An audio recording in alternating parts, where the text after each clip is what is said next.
Welcome to today's Ascendo Reliability webinar. We're going to talk about one of the things that we should be doing on a regular basis, which is picking the right tool or task or activity or whatever you want to call it to fit in a program or to answer a question or do whatever we do.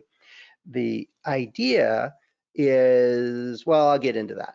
It's not as simple as it would appear at first blush, and we'll certainly talk about that. All right, now if I get my slides to go. All right, now one of the things I like about reliability engineering is that it doesn't change very fast. We're still using spanners, as some people call these, or wrenches, that were basically available decades and decades and decades ago. And things like FMEA and environmental testing, accelerated testing, reliability block diagrams, and a good number of the other tools that we have available to us, including out of the quality world or the safety world or wherever else. And then we also pull tools in from the various disciplines that we work with, so like material science or failure analysis. I love going into a good failure analysis lab with all their cool gadgets that they have and tools they have. We get to play with a very large toolbox, right? And picking the right set of tools to use for the particular job at hand is what this presentation is going to be about. Now, part of this solution to how do we pick particular tools is based on our experience and hopefully some of the professional development that you get involved with through Ascendo Reliability in these webinar series or this podcast is one way to enhance your experience. And we learn as we use particular tools what works and doesn't work and so on. And we share that with our peers to a large extent. The idea is that we have a lot of tools and we certainly are not going to use all of them for every task or problem we're trying to solve, but we use our experience to narrow it down. And one of the key things to keep in mind is that whatever we're doing, it's the results that we get that matter, right? It doesn't matter if you do a beautiful reliability model of a system, and it might be a very dynamic availability model using Petri net analysis and all kinds of gee whiz wonderful stuff, and automated and streamlined and dashboard and all the widgets you can put onto it. If nobody actually uses it, it's of little to no value.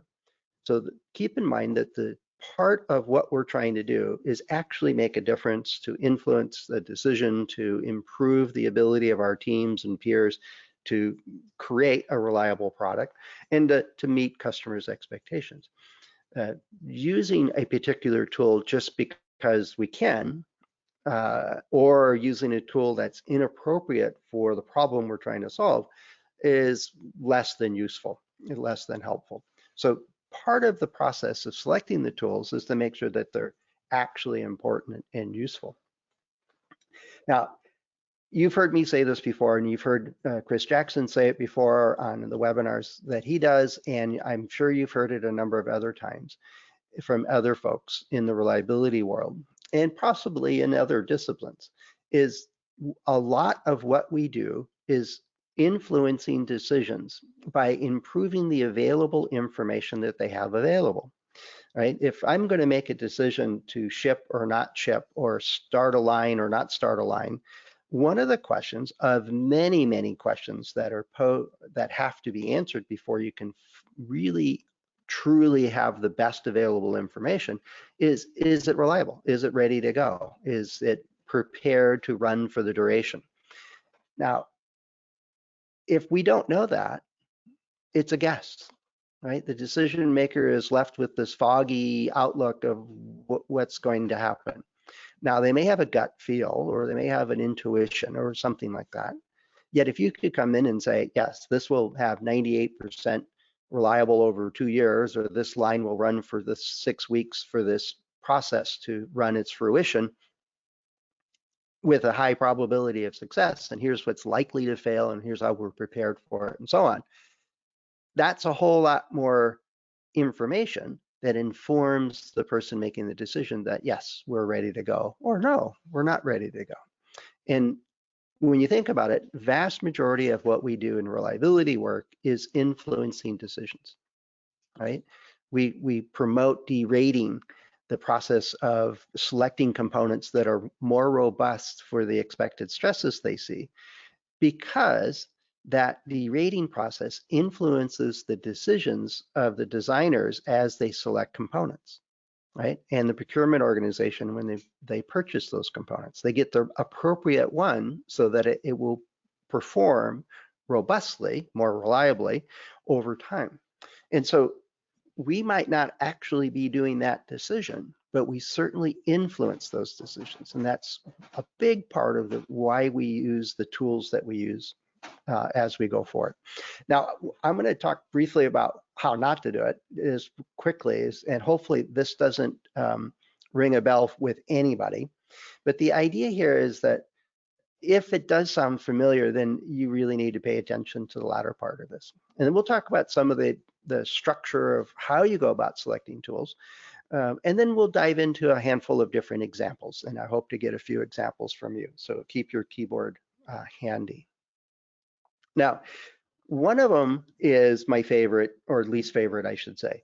And I've seen this in a couple of organizations I've walked into, is they take the cover off of, there's a mill standard, I believe it's 785 or 786, something like that, that has reliability plan somewhere in its title. And it basically lists a whole pile of tools. You know, here's FMEA and accelerated testing and environmental testing and stress testing and derating and stress strength analysis and modeling and on and on and on and on. It must list 20, 30, 40 things, and in various levels of sophistication.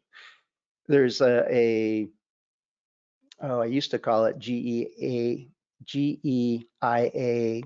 -009, and I think it's changed names and ownership a couple of times, but it's a 009. And again, it's a long list of tools. And I think the automotive industry's got something that lists bazillion tools and so on. And those standards are not plans.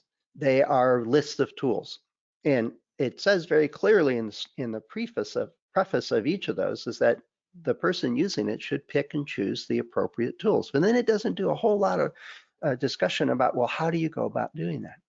Now, I've walked into a couple of organizations that they've basically taken the cover off that mill standard and put their own coverlet on top of it and said, this is our plan. We're going to do all this stuff. And I said, really? You're making a handheld portable game controller and you're going to do ballistic shock and testing on this thing? You know, you're going to make sure that it's can survive the impact of an airdrop out of the back of a cargo plane. You're going to make sure that it operates at 40,000 feet. Really? You're going to do all those things? And they're like, no, of course not, of course not. Well, then why are you listing that as your plan, right? So where does that come from? Yeah, and you know, you got a good point, David, on that. Some organizations really love standards, and yet, I don't know, and I'm sure many of you have heard me talk about standards before. They're a great place to get ideas, to starting point, and so on. But when it comes to actually solving problems and providing meaningful information, the standards are pretty lacking. If you want to get a good rundown of available tools that are relevant for your industry, there may be an industry standard that lists all kinds of cool stuff. Yet, tread carefully. In the safety world, over the last number of years and decades, they've been promoting using parts count prediction numbers from some old database to assuming that everything is a constant hazard rate in order to populate your hazard analysis. Well, that's just plain reckless, right? We know things wear out. We know things have early life failures. We know things don't stay constant, yet we're going to choose to ignore that if you follow the standard. And that's just inappropriate, is one example. Just because the standard says you have to test it at outer space conditions and your product is not going to be used in outer space, are you going to do that just because the standard says so? No, of course not. Well, at least I hope not. But the idea here is that it many of the standards, whether it's for how to run a test or how to set up a plan or all those things, are ways to learn the lingo, learn about things that you're not familiar with. Maybe this tool is something that would be appropriate here or not, but please don't follow it blindly. I think um, it's a sad place to rely on when you actually need to actually do some thinking other than what the committee has put forward. One of my favorites is, oh, we're making a variation of a product we did before. We're using new materials. We have a new set of buttons. This is actually a true story. We're going to new vendors. We're trying to cost reduce it and so on. That was kind of the gist of this particular project. And I said, and I came in to the project a little bit late. And I said, so do you have a plan in place already? How are you going to, evaluate the reliability and provide feedback to the team? And it goes, oh yeah, we'll just do what we did last time. Well, the last time was a brand new project. And so they ran comparisons on all kinds of buttons, which is great, because we're looking at using a new button this time that was actually something they didn't, for supply chain reasons, what wasn't available last time, but it was already considered to be the right choice. But the plan is to test 5 or 6 different technologies again, and then do an accelerated life test on all of them to see which one worked. I says, well, is there anything different than the last time you did this? And he goes, no, but we're just following the old plan. We don't want to think it through anymore. We'll just do everything we did last time. And it included environmental testing and drop testing and on and on and on and on and on. It had a pretty massive budget for evaluations and verifications type work. And this project was changing 2-3 things and doing some cost reduction. And yeah, there's an argument to do a lot more than what some people would do when it's just considered, I'm doing air quotes here, a minor change. But at some point, you actually have to think through, do we already know this information? Do we need to rerun this? Is there enough of a change in, say, the structure holding these buttons that makes it perform differently? We might make a different choice. Now, if we might even be able to simulate that in the CAD programs. So let's think this through before we sort out what we're doing. The other question I ask these guys is like, well, given all the work you did before, how much of that stuff did you actually use or look at? And when I got them to be honest about an answer on that, it was less than half. Because a lot of it was, well, we tested 3 samples for a couple hundred hours and they passed. We didn't learn anything. Or we did this, we did that. And they tested a lot of things very thinly. And it says, well, were you concerned about the dust ingress being a big problem for this project? No, not really, but we wanted to test it anyway. Okay, why? You could have used those 3 samples for the drop testing, which you were very concerned about, and you've got a bunch of field failures due to drop damage. So let's think this through and focus what we're doing, the tools we're using, on the areas that actually are important for us to learn something. And so we move forward on that. But their consistent project planning was just use the last one. And so after 5 or 6 or 7 generations, what they initially thought through and considered as appropriate set of tools and tasks for this project were for completely different technologies. And so it just fell apart after a while. And you may have seen something like that. Let's see, got another comment here. Yeah, exactly. And when you're thinking through design for reliability, it's, and there's a head, this comment ties right into this side, is we often just pick our favorites. And I don't know if Kirk Gray's on the line, but he loves halt testing. And halt has a place in many, many programs. It's a beautiful, wonderful experience. But that program I mentioned before, where it really had a pretty solid, overall robust product, they were getting some drop damage. And they had previously done the electronics, which they weren't changing at all. They were changing the button that was connected to this thing, but they weren't changing the electronics at all. But they wanted to run halt on the circuit boards isolated. And I said, why?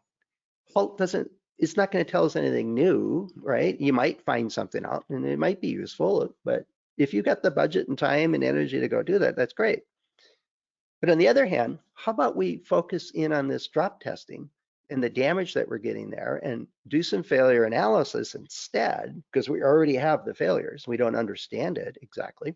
Let's spend our energy solving the problems that we already know about, which are major problems given the why we're redesigning this thing, and move forward. Now, if there becomes a technology or an element or piece of this that is a lot of unknowns, we don't know how it's going to perform or fail, well, halt might be the right tool.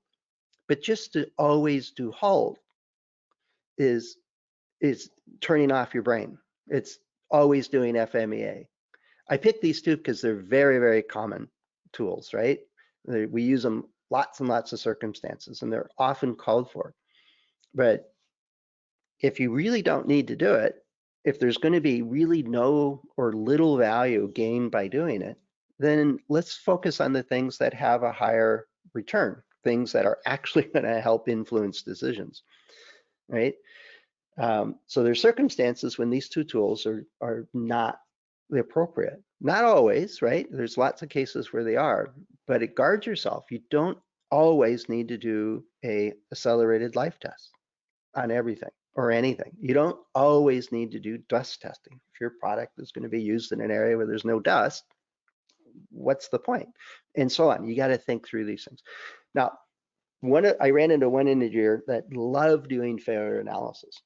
And that was almost the entire plan is we get a failure, I'm going to do failure analysis. That's my plan. And they had a really nice lab. They could really do a lot of failure analysis and they were really good at it. And it added a lot of usefulness. They preferred doing failure analysis than doing preventative stuff like derating or stress strength analysis or any of the other design for reliability things, like even participating in a design review, unless it was going to talk about a failure analysis, they weren't interested. And so, yeah, sometimes we think everything looks like a nail, and so we always use the same hammer. Well, sometimes we need a screwdriver or some other particular tool. There's something to be cautious about. Now, let me pause here and ask you to jump on the questions tab. So you've heard me outline kind of a couple of ways not to do it and a few comments about what we should do instead. But what do you think? What is part of sitting down and picking out what tools or tasks that we should do? How do you pick a tool? What do you consider kind of in a grand scheme of things? What should you pull together? Okay, yeah, perfect. I think that's actually my first slide is define the problem. I'm pretty sure. What else? What else should we consider? You know, what are we trying to do? Let's define the problem. That's a pretty good idea there.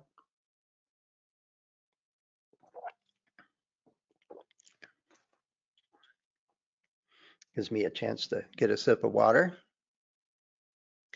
Excellent, Mark.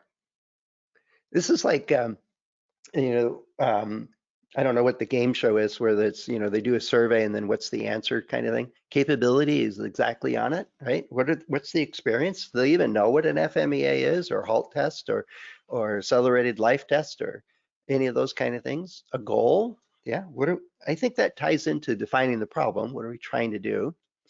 All right, good. Couple of good answers there. Let's see, you got 2 of the 3. But you could also argue constraints as part of capabilities. I think you got them all there. The situation is really, what are we trying to do? Right? And I've told this story many times. The very first time I got involved with reliability, that looking back on it was kind of the start of my career, is my director of engineering came in and said, hey, we need you to figure out how long this product will last. Will it survive for 20 years? And if so, how many will survive that long? And so my initial smart alecky kind of response was, great, I get to go to Northern Italy where this product's going to be installed and watch it for 20 years. I could do that. And he goes, no, no, no, we need an answer in 6 months.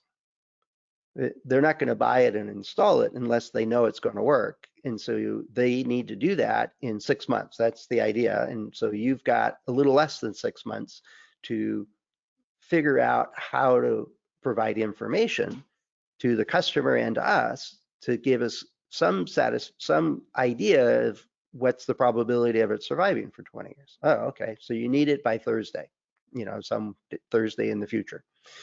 And the other questions I learned to ask pretty quickly was, well, how well do you need to know this answer? Do you want just an engineering guess, or do you want the whole system, all the connectors and all the circuitry and everything else, or just this part that's new? And he said, just this part, this one heating cable element of it. Okay, good. Now I know I'm on the right track. I'm going to answer the question such that you get the information you need, and I've got a deadline. Okay. Not that I really like deadlines. It turned out I got enough samples to run a pretty sophisticated degradation analysis or based accelerated test, and did got the support to do the mathematics and the modeling, and came up with a pretty reasonable answer for them. And the customer went through the report and liked it and bought the product. And as far as I know, they're still there in these bridges in northern Italy that I don't know if anybody's from Italy, if you know that the bridges in I'm drawing a blank on it's a part of the Alps, I believe, but it's called something else in northern Italy. Anyway, the bridges in the mountains have sensors and these heating cables so that they melt the ice and snow off the bridges. So instead of having a sign saying, hey, bridges are going to be slippery, they deal with that problem by just making sure the bridges are dry and not iced over. So that was the basic part of, define the problem. What is it I'm trying to solve? If, for example, I have a situation that is we have competing groups looking for resources and they all think their problem is the most significant. Well, I would hope an FMEA comes to mind. Let's put them in the room and look at this at a system level and sort out where the resources should go to have the most effect. That would be an appropriate way to help answer that question. And so on. What is the problem that we're trying to solve? And that often then suggests a couple of tools that would be appropriate to help answer that issue or that question. Is it ready to ship? We know that question's coming up. Is it ready to start the production line? Those kinds of questions we can anticipate. Well, how are we going to position ourselves so that we can answer that question? And then break it down. What are the other questions that are along that way? Do we have the appropriate number of spare parts? Do we have the appropriate training? Do we have a good idea of how it would fail so that we could actually do testing and evaluate how long before those failures occur? So part of the situation is we're going to have to use our own imagination and being familiar with the product development process or line commissioning process to understand what are those significant questions that need to be answered and how are we going to break that down to get information available to them. On the other side is, well, how big of a problem is this? I think the notion of, well, what's the goal, right? If we're within 0.1% of our goal and we have a different issue that says that we have a 30% scrap rate, well, there's a lot of money going into the dumpster. And there's not a lot of room to actually achieve our reliability goal. We're almost there, and it's well within our margin of error of just our ability to collect information. So sometimes the situation is, are we working on the right problem, right? Should we focus on reducing the scrap and improving the reliability of our assembly process and vendor selection and material allocation and so on? That might be a way better use of our time to solve a more pressing problem, more important problem. So those are parts of that. Now, constraints. Remember, my first question and my first task was, great, I get 20 years in the Oh, it's on the tip of my tongue, the name of that mountain range. But anyway, is no, we needed it in 6 months.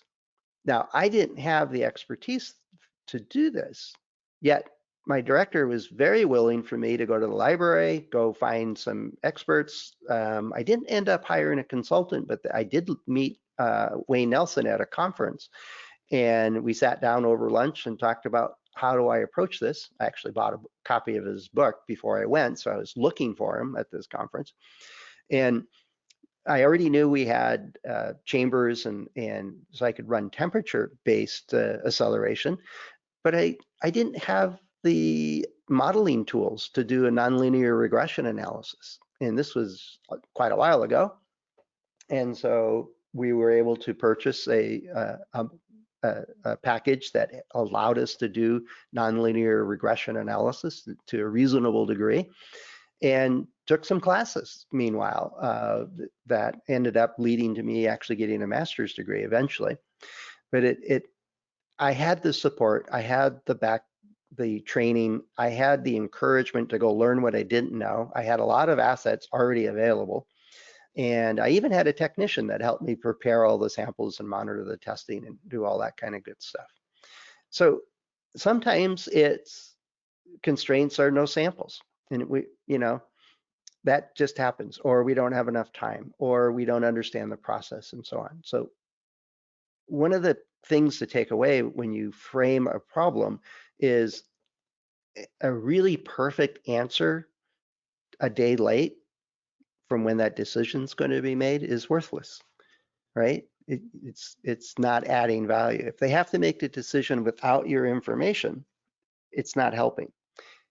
So we have to give up sometimes on the due diligence and expertise and depth of detail and all those kinds of things to meet the requirements that are imposed. Now, I always am very cautious when I have to do that as to what exactly am I giving up, right? I might be giving up confidence in my sample representing the population, but I clearly state those limitations and assumptions. Yeah, lack of data. That would be a good one. Thanks for that one, Sab. Definitely. Sometimes we're blind. The constraints are we need to make it better, but we don't know what's failing. Well, what would be a good way to approach that if we just don't have the data, right? Or it might be available someplace. Let's go find it. Let's go poke our noses around in different databases and different groups around the organization. Sometimes it's just ringing up a bunch of sales folks that actually talk to customers, or field technicians that actually spend time with customers with their products to understand, well, what's the pain points? What are the problems? What are the issues that they're facing? We might not have great field data, but we may be able to get to that information. And so, yes, lack of info. And it's been more than once that I just didn't have enough information. So I went and sat on the line with a notepad and a stopwatch or whatever it was I had available to collect information and just tracked it and got information. It wasn't perfect. It wasn't great. It wasn't automated. It wasn't any high zoots or anything. It cost me about 4 hours. Excuse me. But I had some data then. I could start to form an hypothesis and evaluate it, compare it. And sometimes it takes that. You got to go get what you need and or be very clear about how this constraints limits the informative, the value of your information, of your results. All right. And then one of you mentioned the capabilities, right? I've run into organizations that love doing design of experiments. They were good at it. They ran design of experiments just on just about anything you can think of. If there was a series of design options and they were comparing different vendors, or they were looking for an assembly line optimization, or they were exploring what were the factors that influence the performance of a particular product. They ran design of experiments, but they didn't know what a Weibull plot was, right? They could do pretty sophisticated analysis of variance analysis. They were good at it, and they were good at designing those experiments to give them information. But when I took a bunch of field data and put it on a Weibull plot, they were confused. Now that's a simple example, and there's many other ones. Yeah, and exactly. Another one is just, do you know how to use this tool, right? Many designers, especially mechanical engineers, use a CAD system, computer-aided design system, a drawing tool, essentially. And they can be wizards with those things, really, really good at it. Many of those tools include finite element analysis as a feature or a function of that tool. So they can simulate vibration or loads and so on, and look where the weak points are, or where stress points are. And they can use that information to improve their design. I once saw this same group that did great design of experiments, went off and was using in an airflow a computational fluid dynamics simulation tool to look at airflow in order to minimize the sound generated by the airflow going through the system. And they were able to very quickly, using the simulation tool and in a design of an experiments approach, try a number of different variables simultaneously. And so in an afternoon, without building any protos, was able to come into a pretty elegant design, which then they built and tested, and it was pretty solid. It was well within their desired sound level that it was making, and the type of sound. It was pretty fancy. Yet when I walked over to talk to their people dealing with field failures, their standard answer was just send it back to the vendor. If we have a bearing fail, send it to the vendor. I says, well, why is the bearing fail? And I just introduced them to the idea of a 5 whys. Well, why is the bearing failing? He says, well, it's getting wet. Well, where is it getting wet? Well, the seal over here is failing, right? So how is a bearing vendor going to solve your seal problem, right? They're going to say the bearing got wet and it rusted, it corroded, or contaminated the lubricant. How is that at all going to help? Well, that's the part that failed, and that's our policy. We send it to the vendor. Oh, please don't do that. Just start with the basic root cause. 5 whys. What's going on here? Are we solving the appropriate problem? But then build on that, right? Eventually, we got that team so they could do cross-sectioning. They did some chemical analysis. They had a blanket PO with the local failure analysis laboratory, and they were getting more and more sophisticated at understanding what problem they were actually trying to solve with the root cause analysis. But it's start where you are and build on it, right? And take one step at a time and continue to improve it. All right, so what is a good source of failure? What's one example of where failures come from when we launch a product? And it's kind of where I'm heading in particular. What's types of ways that it can happen? And not particular mechanisms. What's kind of general categories of areas we need to focus on and apply our various tool sets? Let's see, misuse, yeah, see that, in-service failure, warranty data. Well, that's where we can find the data. Yeah, the environment. Yep, good one, Golnaz. Good to see you here. Yeah, let me pass these through. I really do miss the chat window we used to have. Made it a whole lot easier to do this. This just takes a second and I'll share all this stuff. So a couple are touching on ones I'm interested in. How about design, right? The environment, if we don't understand the environment, it's hard to design it appropriately. Installation is good. Yeah, that's a good one. I'm saying good because I have stuff coming up on that particular topic caused by maintenance. Yeah, sometimes maintenance fixes one problem and causes another one, sad as it is to say. That can happen. Sometimes it's the design makes it very difficult to effect a good repair. I think all of you have heard of design for manufacturing and design for repair and design for reliability and design for you name it. Yeah, good. Good list, thanks. So let's see, here's where I started with this, and you've all heard me say this before over and over again. Reliability happens in the design. It doesn't happen in the test laboratory. It doesn't happen in the failure analysis lab. It doesn't happen in the reliability modeling that we do. It doesn't happen with failure data analysis. And it doesn't matter how good our viable plot is. If the design is bad, you're going to get a bad product. There's nothing we can do about that. We need to fix the design. So one of the issues that I run into is that there's a time to market focus, right? I asked one program manager what was important for them: time to market, cost, a functionality, does it need to do what it's supposed to do, or reliability. I gave her 4 choices and said, how do you prioritize these? And she said, time to market, time to market, time to market. None of the other ones matter. And I said, really? You delayed your program last month by a week. Why did you do that? Oh, it wasn't reliable enough. All right, well, reliability then matters, right? Now, here's the issue. If you have a team that is just laser focused on time to market, for example, and you could substitute in cost or functionality or whatever focus is on their mind and their number one priority, and they always talk about it. If it just doesn't work, we're not going to use it. If it just doesn't have the features that customers really want to buy, we can't put it on the market, right? It doesn't matter if it's on time. If it doesn't do what it's supposed to do, it's what's the point, right?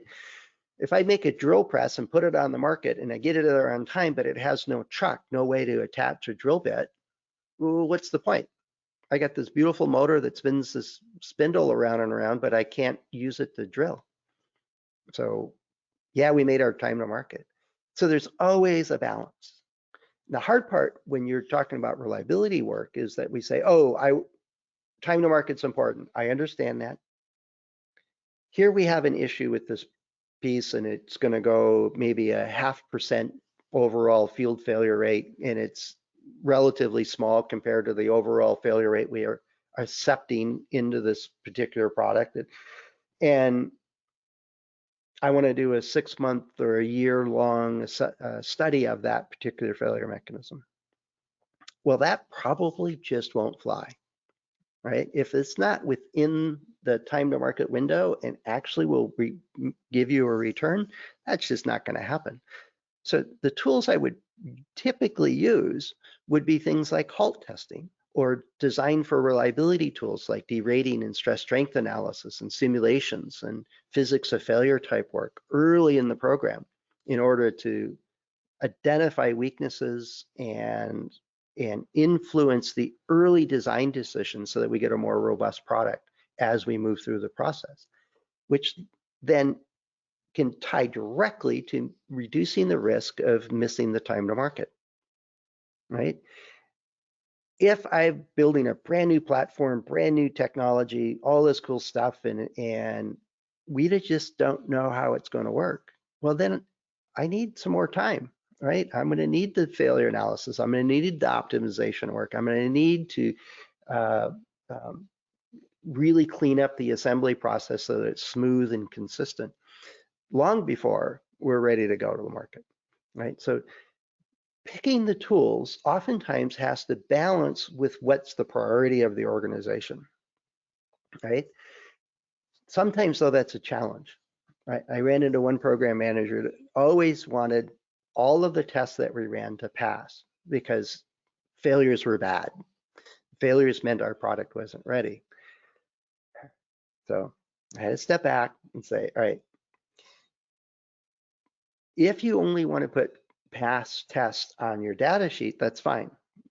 Run the test to the standard, run the test to whatever, don't run enough samples, don't run them long enough, do whatever, yet you don't learn anything, right? The value of spending all this money and resources and heating chambers, for example, is so that we get feedback to your design team that allows them to make improvements. And if we don't find those problems, our customers certainly will. Right? Here's the history. Here's your last 3 launches, and you spent half your design team time, instead of designing the next product, fixing the last one. because your customers found those issues, even though all of your tests passed. So let's think this through a little bit. Would you like half of your engineering team back sooner so that they don't have to fix previous problems? Oh yeah, that would be great. All right, well, let's test the failure. Let's go find failures and allow you and your engineering team to solve them before you launch the product. And then there were other hurdles to deal with in that. Yet eventually they saw that and understood it. So picking the tools such that I moved them from being totally reactionary to being proactive enough that they saw the benefit and then they doubled down on it, right? Once they got a couple of their engineers back, they didn't get quite as many field failures. The customer satisfaction went up, the revenue went up, the cost of failures, overall cost of, say, warranty went down. But more importantly for that particular engineering manager was they got their engineers focused on the next project sooner, more of them on it sooner. And that was of value to them. So selecting tools that allowed them to be proactive and solve the problems before they occurred and to identify issues and problems like using HALT tests and FMEAs early in the program got them to shift away from being so reactive. And so it was tied to what was important to them. Them, it was engineering staffing, essentially. All right. Got a couple of comments here. Yeah, operator knowledge, technician knowledge, customer knowledge, you know, how we're going to do that. Maintenance effects on reliability. Yeah, good one. And role in reliability is remaining useful life. ANN, I'm not sure what ANN is. Purdy, you can help me with that one. So remaining useful life, we're looking at the rate of arrivals of failures on a repairable equipment. I mean, those are informative tools and balances. They can trigger actions, they can inform decisions of when to retire a piece of equipment, how many spares to have, and so on. How often, how to adjust our preventative maintenance. Those things are excellent tools for doing that. Yet just collecting those information and just doing the analysis, and as I saw in one factory, they said, oh, we do SPC, statistical process control, for our quality of our systems. And it was posted in the guest lobby behind glass, and it was updated once a month. And on the line, there was no evidence of any of this going on. So it was automatically collected once a month. The quality engineer in the organization printed out a bunch of control charts and put it in the guest lobby. And so were they really doing that tool for any particular purpose that it was intended to do? Were they solving any problems that were actually meaningful? No, not really. But customers asked for SPC, so they gave it to them. Which brings me up to feedback, right? SPC is a great tool for looking at your production line and improving, and even in your supply chain, is looking for opportunities to make improvement. Now, doing SPC, but not actually making improvements is a kind of a waste of time. Well, it's not kind of, it is a waste of time. Some of the feedback I've gotten on promoting various tools like FMEAs was, oh, we just get together and trash some guy's design and he feels bad about it and then he never wants to do that again. Well, yeah, we're going to say this, you know, your baby's ugly. There's no doubt about it. You created this beautiful design. You're going to tell us all about it. We're going to tell you how it's going to fail in all the ways that it's going to fail and tell you all kinds of cool stuff that you really don't want to know, but you really need to know in order to know what to go fix, where to go focus, where to get more information. And so if the problem is we have competition for resources, we are fixing problems, but the overall system's not getting improved, we need to focus on where do we need to focus, right? And FMEA is a great tool for doing that. So the idea is that do we need to provide information back to the team so they can adjust? So failure analysis is a great tool for doing that, right? We get a prototype failure. We don't know exactly how it failed. Let's say these bearings were rusty. well, what exactly is causing this? Let's do the 5 whys and do some basic failure analysis. I got a circuit board once that had white powder on it, right? Well, looking at it, I couldn't tell you what it was. It was kind of crystalline but white, and it wasn't obviously conductive, but it obviously did cause a short. How did this happen? What's going on here? And so a simple chemical analysis gave us a clue as to what the components of that white powder was, where that chain of events, what was the starting chemicals that caused this phenomena. And we found that it was board handling. People were touching parts of circuit boards where they really shouldn't be touching it with bare hands. And the oils on your hand can cause corrosion to start and cause a short circuit to occur. But just looking at powder on a board doesn't really help us a lot until we know whether it was introduced as contamination from the outside entity, or was it from hands, chemicals that are found on human hands very easily. One of the easiest ones is we looked at a board and it had the thumbprint. You could see the thumbprint right where the corrosion had started. That one was pretty obvious, but sometimes they're not. If something's failing and it's got a weird color to it, it's a different chemical reaction occurring, well, then we need a chemist to find this information. Let's go do that. Now, some of the feedback, one of my, I don't know, early on mantras around this kind of stuff is that if I set a goal for a program, right, we want 98% the last 2 years in North America, handheld outdoor environments, and it's used like a phone, right? We can set a goal, and that's great. Everybody knows the goal. Nobody does anything about it. And I've actually had one manager says, oh, yeah, we don't pay attention to the goal because we don't measure anything that tells us if we're anywhere close to it or not. So we set it, we feel good, and then we ignore it. Vice versa, if you do a whole slew of testing, right? You do tons and tons of evaluation and life testing and data analysis and everything else, but you don't have a goal to compare it to, you're going to have endless arguing, is it good enough or not? Okay.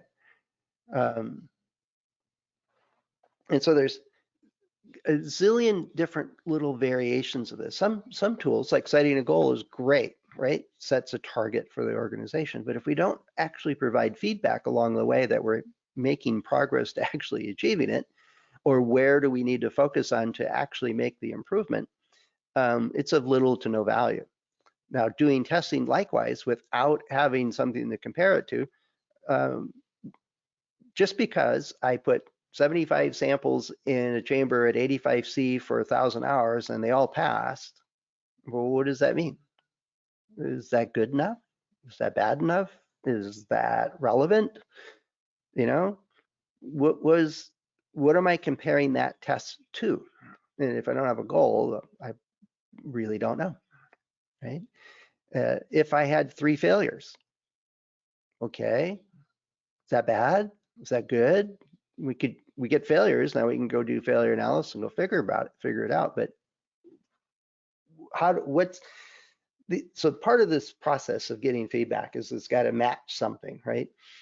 But it also has to add value. It has to be solving a particular problem, whether it's FMEA or failure analysis or testing or whatever, or even modeling and analysis. It really needs to focus on what's the issue that I'm trying to solve, that early on topic.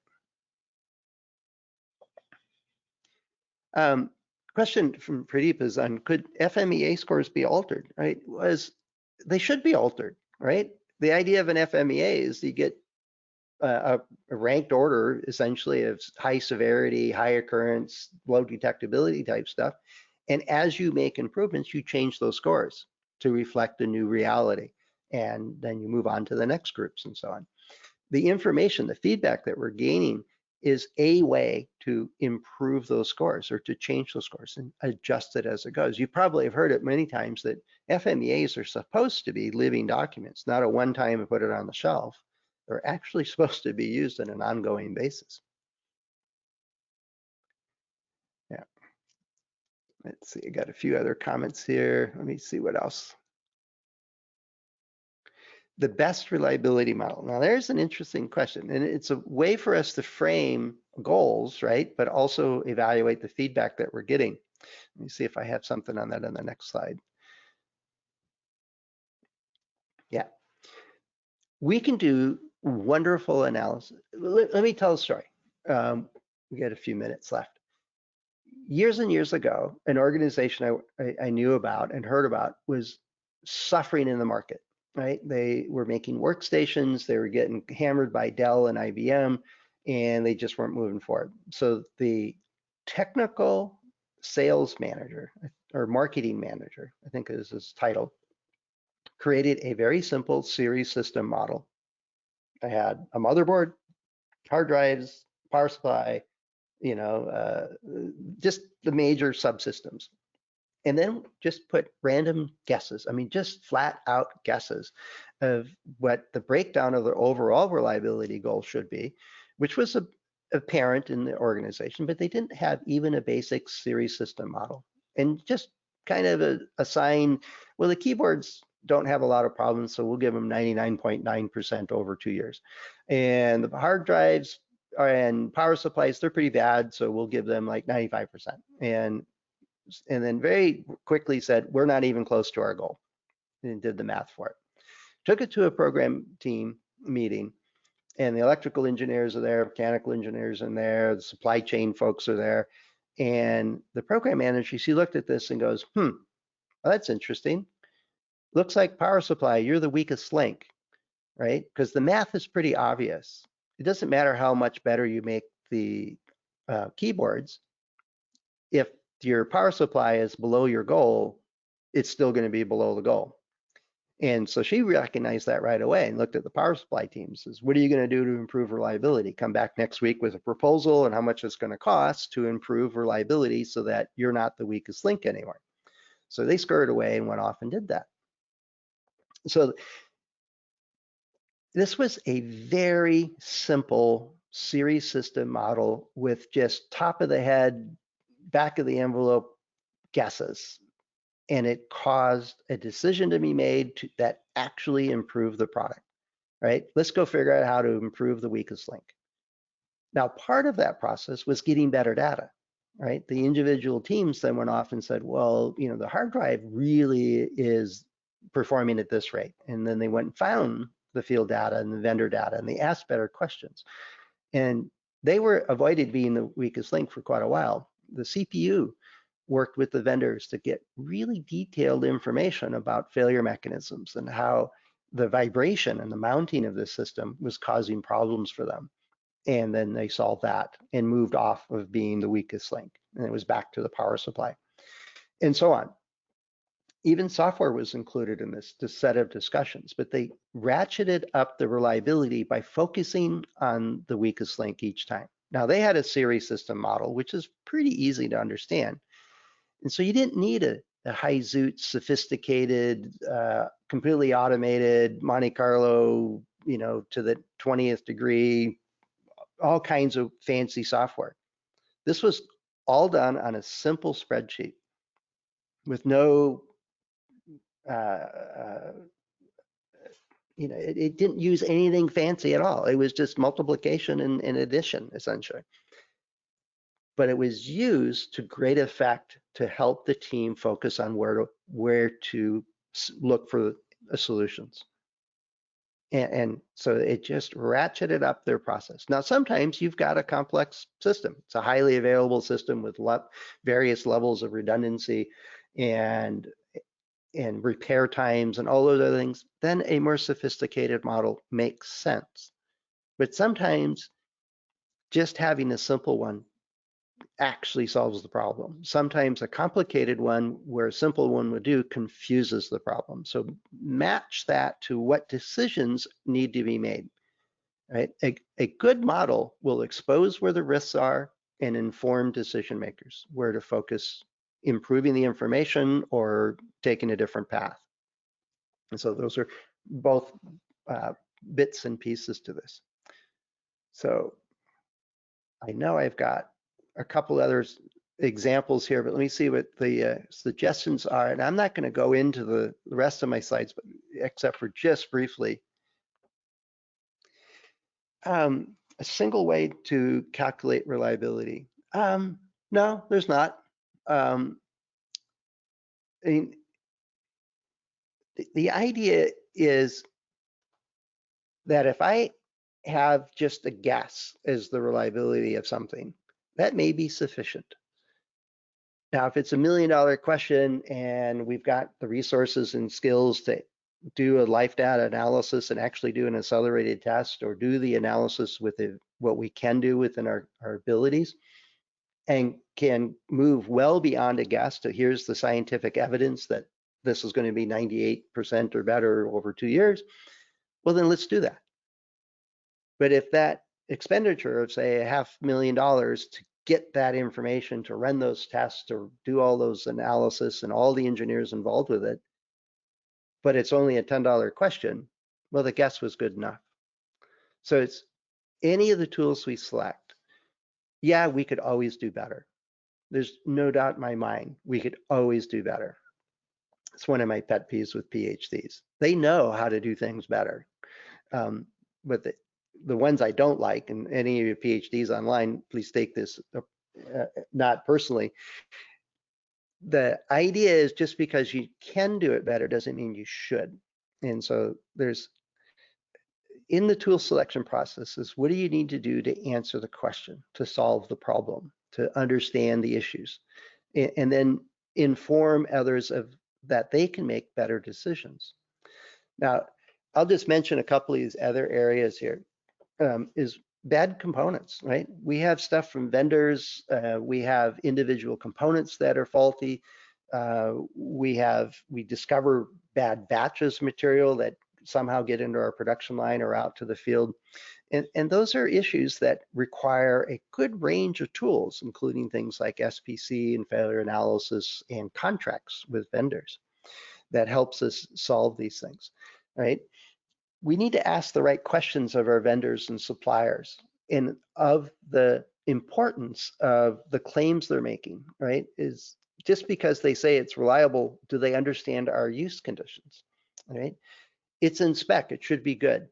Well, okay, is the spec even appropriate? Is a good question to ask. Is it consistent? Is it maintained very well? We have tight tolerances. Well, if you have a very sloppy process, tight is relative to how important it is to your design. All these other sources of variability are areas that we use SPC, failure analysis, design of experiments, and so on in order to understand those sources of variability and reduce them, which indirectly then improves the reliability of our products. Another whole category is our assembly processes and the way we manufacture stuff. Again, there's variability and tolerancing and feedback. Here, tolerancing is back to the design for assembly, right? If I want a 1/10 of a mil tolerance, plus or minus on this particular dimension, but we're cutting it with a chainsaw, I'm probably not going to get within a 1/10 of a mil every time. That's just not going to happen. So what's our capability? What is, as we monitor key elements of our manufacturing processes or assembly processes, let's gather some of that information and make it part of a design guideline that if we're going to use this milling process, or we're going to use this forming process, or we're going to use this particular assembly process, here's what we can and can't do. Here's our capability. And that allows us then to frame tolerances that fit within our processes. Or you could be Apple and just create new processes in order to achieve your tolerances. It's your choice. So another whole group of issues and tools considerations for us to put this together. So let me close out right up against the end of the hour here, and then I'll turn my attention to, I see a couple more comments. What we do in reliability is not follow a formula. We have to think, right? What are the problems? What are the questions coming up? What needs to be known by when, right? Now we have a bevy of tools that allow us to do field data analysis, failure analysis, modeling, evaluations and testing and optimization and process control and so on and on and on. We can do all kinds of cool stuff. But they have to influence a decision. They have to be fed to or used by somebody that actually needs that information to get the information together so they can make the, I'm using air quotes here again, right decision, right? Do we launch or not? Is it reliable? If it's below 70% reliable over 2 years, we're not going to launch. How well do we know that? If we have just shrug our shoulders and go, well, we think it's good, it's not really helping that decision maker. Let's give them the evidence, right? What can we do? What's available for us to do? How can we use the tools and skills and capabilities that we have available? What do we need to learn? What are the gaps that we have? And let's go deliver it, right? Let's give them something that they actually can use that adds value to the discussion and to the decisions. And so that's my presentation today. See a couple of comments in here. Yeah, gap analysis is, part and parcel to this whole process. It's what's the problem, and then it's given that set of constraints and what we know and don't know. Well, that immediately forms that gap analysis. Do I need a simple model or a complex model to solve this one, for example? Good observation. It's my request that a model is developed in such a way that on paper problem solution could be discovered. And there's a lot of argument to that, Pradeep, that a lot of modeling is actually informative. It's the problem I have is that too much of our modeling is done using really bad information like Mill Handbook 217 type modeling, which the structure of the model itself and the assumptions it makes just pretty much guarantee that it's not going to be that terribly useful in order to estimate and give feedback against your goal. Whereas if we do a simple reliability block diagram and populate that with the appropriate distributions for the dominant failure mechanisms, we're going to be light years ahead of a model that actually can inform us as where the weakest links are. What are the risks for early life failures, and what are the likely areas for risks for wear out failures that are premature? We can use that to actually inform ourselves to make decisions. If the model doesn't really help us make decisions, it's just a piece of paper at that point. Who cares? Let's see.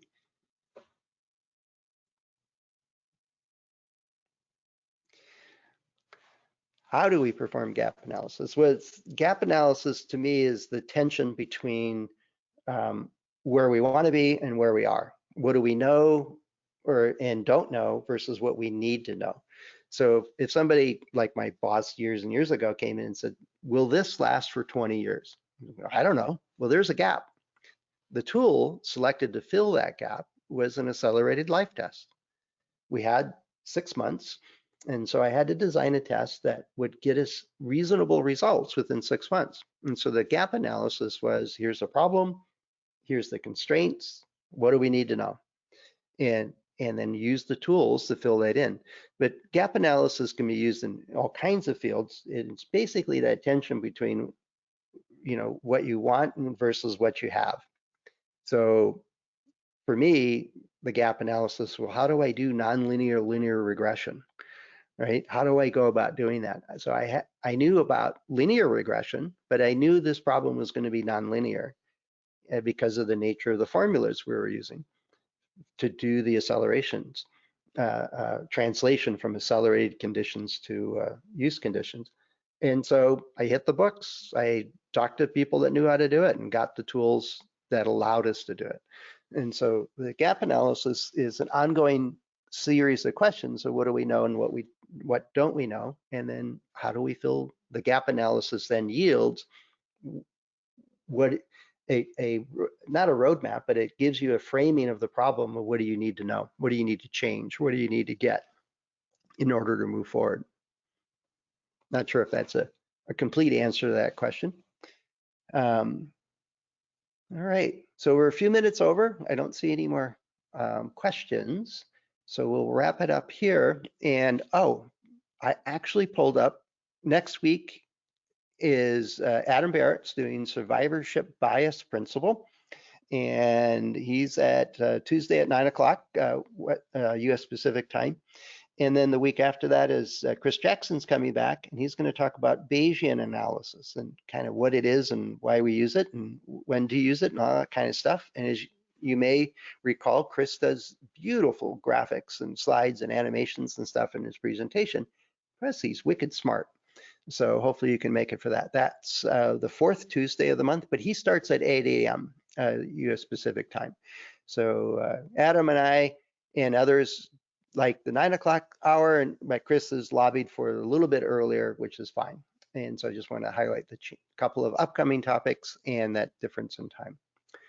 So with that, I appreciate your time. Thanks, Paul. You're welcome. And we'll see you. Let's see, do I have my next one up here? No, I don't. So I'm not sure what I'm talking about next month, but hope to see you next week and next month. And if you have any questions, just let us know here at Ascendo Reliability. It may just turn into a podcast or an article, or we might already have it and we can send you a pretty quick answer. So with that, have a great rest of the day Tuesday for you, and we'll see you online shortly.